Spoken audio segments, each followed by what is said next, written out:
Looking out at all of you, I'm reminded of a survey that I recently saw. It asked Americans what they were most afraid of. Now, you would think that death is rather high on the list. Actually, it's not. It's about number 7. Do you know what the number 1 fear is? Public speaking. Correct. That means if you believe the results of the survey, most of you would rather be dead than up here where I am right now. In the last 100 years, we have come close to almost doubling life expectancy. That's really an extraordinary accomplishment. So here we are now.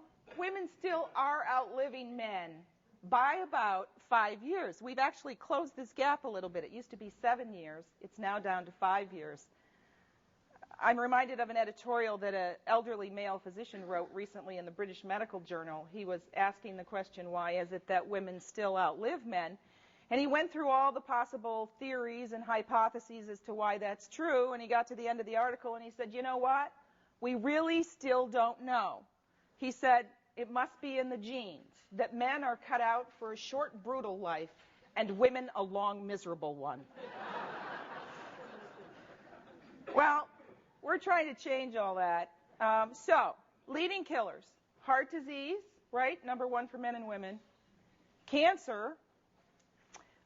Stroke is number 3, and quite frankly, I don't know why. Now, I want to share something with you that's been a real epiphany for me, reading the medical literature over the last few years. What we've learned today is there's something that's even more basic and fundamental going on. It's called inflammation.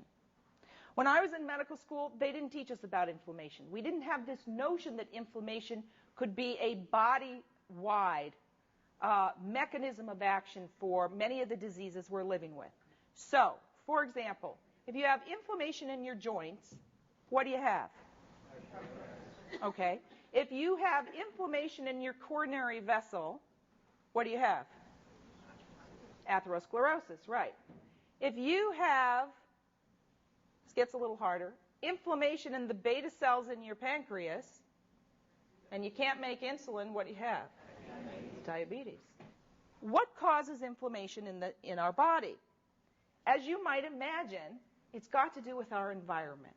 So if you look at our basic way of living, the food we eat, the lack of exercise, the high levels of stress, all of these fuel this underlying pathology, which is inflammation leading to chronic disease. So, what's to be done about all this? Well, what I'd like to do with our time remaining is to concentrate on what I have learned from the literature, from the science. The science is overwhelming now about the 5 keys to optimal health.